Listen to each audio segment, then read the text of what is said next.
What's up everybody? Welcome back to another Next Level Lawn Care video. So the grass is looking pretty good. It's now September 4th, I believe. We haven't put any fertilizers on this since like the end of June, just before July started. So this hasn't had anything done to it all summer except for a little bit of Hydratain and some humic acid. No fertilizers, nothing. But it's fall time.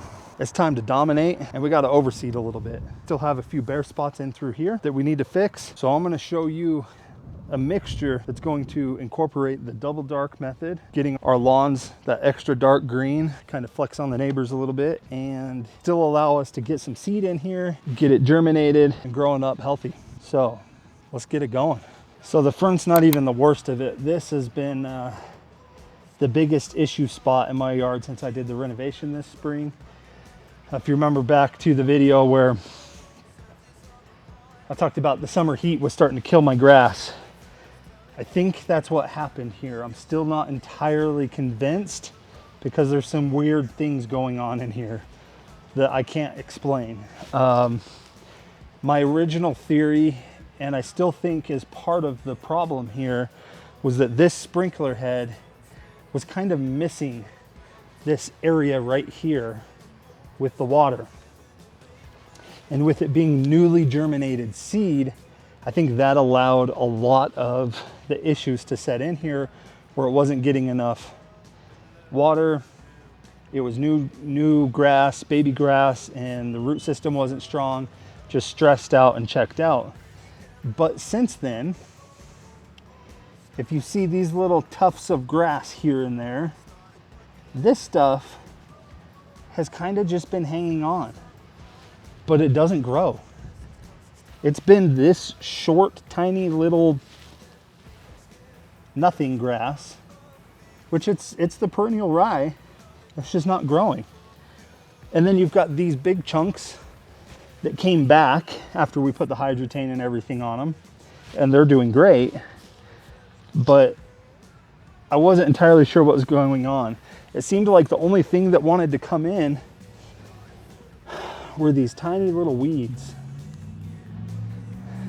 But even they won't grow.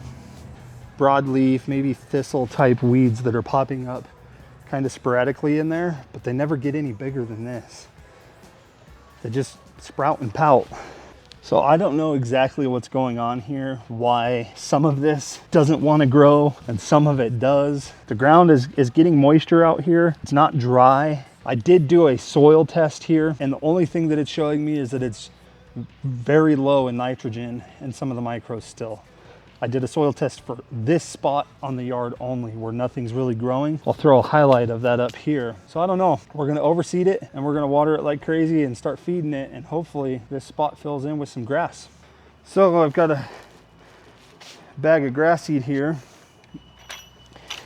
and since I'm not doing a full overseed of the lawn because the rest of the lawn is incredibly thick, I'm just gonna manually seed by hand some of these areas so I can control exactly where and how heavy this is going down, which I'm not gonna lie, I'm gonna seed this a little bit heavy. And this is just my regular perennial ryegrass that the rest of the yard is. All right, so once you've got your spots overseeded, I like to come back with this garden weasel and just lightly till up that top layer of the soil surface, and that's going to allow that grass seed to get even better seed to soil contact without allowing it to wash away or the birds to pick up as much of it if you're not top dressing with any sort of peat moss or anything like that. I do have some peat moss I might throw over here, but since I'm only doing areas like this, and it helps if the ground is a little bit damp. If it's super dry soil, this thing can be a bit of a workout. So I just like to come in, especially around the edges, and work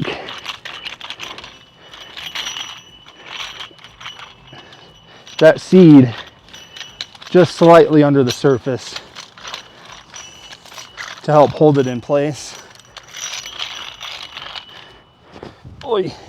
And this isn't going to do anything to damage the seed or stop it from germinating. So you don't have to worry about that. It's just going to increase our seed to soil contact.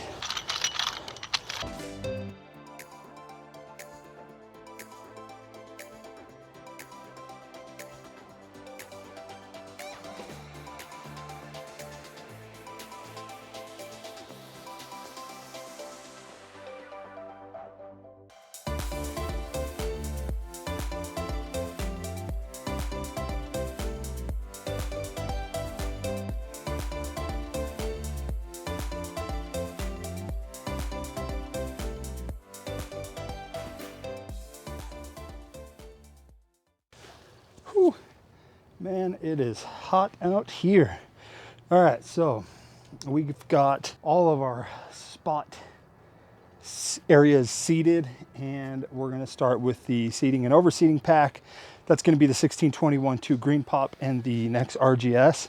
After that, we're going to hit it with the full double dark pack, plus a little bit of aerate and Hydratain, just to help hold on to some of this moisture here while this seed is starting to germinate. As you can see, that's quite a few products we're putting down, but it's fall time, and not only is it aerate and overseed time for most people, it's also time to start dominating again. We're gonna push this perennial ryegrass to a dark color and let the neighborhood know what's up. So we're gonna start spraying.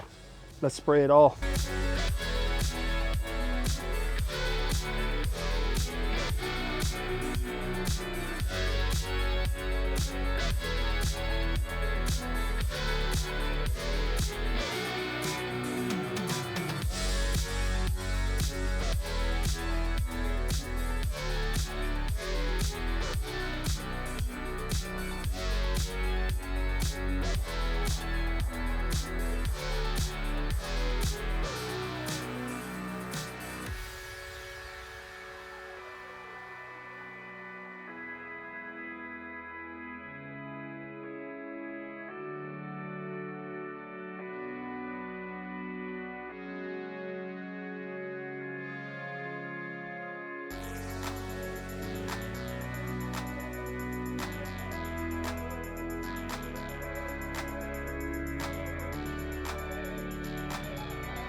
All right, guys, thank you so much for watching.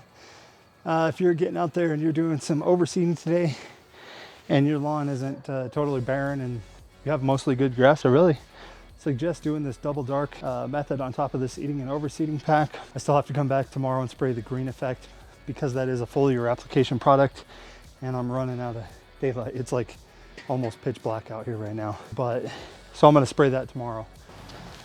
Well, guys, we got pretty consistent germination so far. Whole area in here, there's a bunch of little pieces of grass coming up, and it's taken about 4 days. It's good. I'm also a little bit terrified because the weather forecast has changed dramatically. Yesterday and the next few days was all supposed to be in the low 80s, and in a matter of a week, that forecast has switched to, it was 100 degrees yesterday. It's supposed to be 100 degrees today, and tomorrow it's also supposed to be 99. So I hope this grass survives this heat.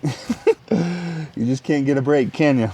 But it's coming up at least, so we got that. I'm just gonna keep watering the crap out of it and hopefully try to keep it cooled off, and fingers crossed the temperatures start to drop like they're supposed to after tomorrow. Now down into the mid 80s at least, and I'll give this grass a little bit of a breather. And how's that for 4 days worth of green up? Tell you what, that double dark right there, really putting in some work. It's going to keep getting darker over the next couple days too. As always, guys, thank you so much for watching. If you found this video helpful, hit that subscribe button. It really helps a lot. Get outside, get your lawn to the next level. Bye.